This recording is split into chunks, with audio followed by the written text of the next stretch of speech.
Magandang umaga, narito ang update ukol sa magiging lagay ng ating panahon.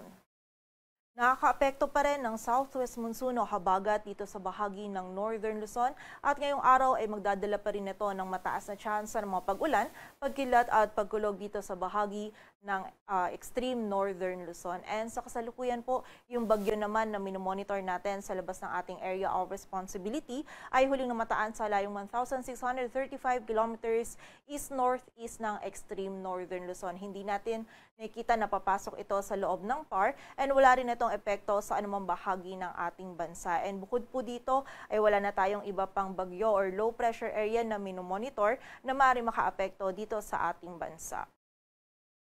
At para nga sa magiging lagay ng panahon ngayong araw ng Sabado, magiging maulap pa rin po yung kalangitan at mataas pa rin yung tsansa ng mga pag-ulan, pagkilat at pagkulog dito sa bahagi ng Batanes, dulot ito ng habagat. Most likely mga light to moderate yung mararanasan natin ng mga pag-ulan at pagsapit po ng hapon at gabi ay posible pa rin yung mga malalakas na buhos ng mga pag-ulan, kaya pag-iingat pa rin po sa posibilidad ng mga pagbaha at pagguho ng lupa. Samantala, dito naman sa nalalabing bahagi ng Luzon kasama na dyan ng Metro Manila ay patuloy pa rin magiging bahagyang maulap hanggang sa maulap yung ating kalangitan. May mararanasan pa rin po tayo ay may posibilidad pa rin ng mga isolated na mga pag-ulan, pagkilat at pagkulog lalong-lalo na dito sa area ng Ilocos provinces. Dulot pa rin po ito ng habagat. Kaya muli po, pag-iingat pa rin sa posibilidad ng mga pagbaha at pagguho ng lupa. And kapag tayo ay lalabas, ay huwag pa rin natin kalilimutan yung mga pananggalang natin dito sa mga pag-ulan na ito.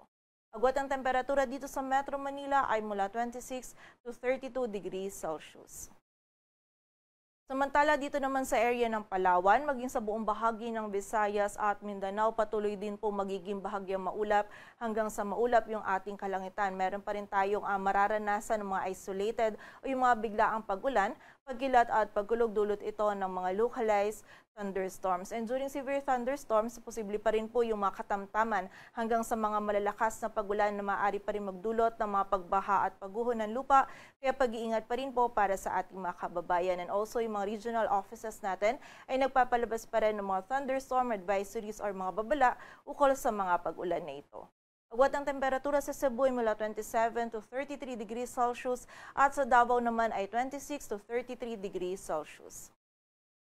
Sa lagay naman ng dagat baybayin ng ating bansa, wala po tayong nakataas na gale warning, ngunit iba yung pag-iingat pa rin sa mga kababayan natin na maglalayag dito sa area ng extreme northern Luzon dahil magiging katamtaman hanggang sa maalon pa rin po yung lagay ng ating karagatan.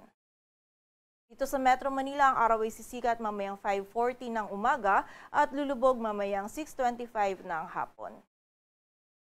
Patuloy po tayo magantabay sa updates na ipapalabas ng Pag-asa at para sa mas kumpletong impormasyon, bisitahin ang aming website pag-asa.dost.gov.ph. At para naman po sa mga heavy rainfall warnings o yung mga rainfall or thunderstorm advisories na pinapalabas ng ating mga regional offices, bisitahin lamang po yung aming website panahon.gov.ph.